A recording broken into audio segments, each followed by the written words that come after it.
ಹೊನ್ನಾಳಿ ನ್ಯಾಮತಿ ಅವಳಿ ತಾಲೂಕಿನಲ್ಲಿ ಈ ಹಿಂದೆ ನಮ್ಮ ಸರ್ಕಾರ ಅಧಿಕಾರದಾಗಿದ್ದಾಗ ಸನ್ಮಾನ್ಯ ಯಡಿಯೂರಪ್ಪನವರಿಗೆ ಹೇಳಿ ಕೆರೆಗಳು ತುಂಬಿಸಕ್ಕಂತ ಯೋಜನೆಗೆ 590 ಕೋಟಿ ಹಣವನ್ನು ಬಿಡುಗಡೆ ಮಾಡಿಸಿದ್ದೆ.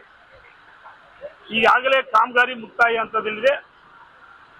ಆ ಕಾಮಗಾರಿಗಳಿಗೆ ಹಣವನ್ನು ಬಿಡುಗಡೆ ಮಾಡಬೇಕು ಮತ್ತು ರೈತರ ಹೊಲಗದ್ದೆಗಳ ಬೋರ್ವೆಲ್ ಅಂತರ್ಜಲ ಕಡಿಮೆ ಆಗ್ತದೆ ಮತ್ತು ಹೊನ್ನಾಳಿ ನಗರದಲ್ಲಿ ಸುಂದರವಾದ ಉದ್ಯಾನವನ ಮಾಡಬೇಕಂತೇಳಿ ಯಡಿಯೂರಪ್ಪನವರಿಗೆ ವಿನಂತಿ ಮಾಡಿ 14 ಕೋಟಿ ಹಣವನ್ನು ಮಂಜೂರು ಮಾಡಿದೆ.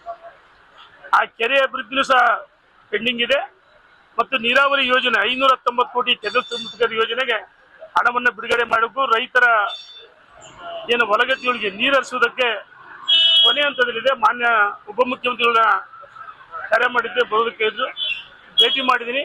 ಹಣವನ್ನು ಬಿಡುಗಡೆ ಮಾಡ್ತೀವಿ, ಕೆರೆಗಳ ಅಭಿವೃದ್ಧಿ ಲಿಫ್ಟಿಗೇಷನ್ ಬಿಡುಗಡೆ ಮಾಡ್ತೀವಿ ಅಂತ ಹೇಳಿದ್ರೆ, ಹಾಗಾಗಿ ಸನ್ಮಾನ್ಯ ಡಿ ಕೆ ಶಿವಕುಮಾರ್ ಅವರಿಗೆ ಅಭಿನಂದನೆ ಸಲ್ಲಿಸಿದ್ದೀನಿ. ಧನ್ಯವಾದಗಳು.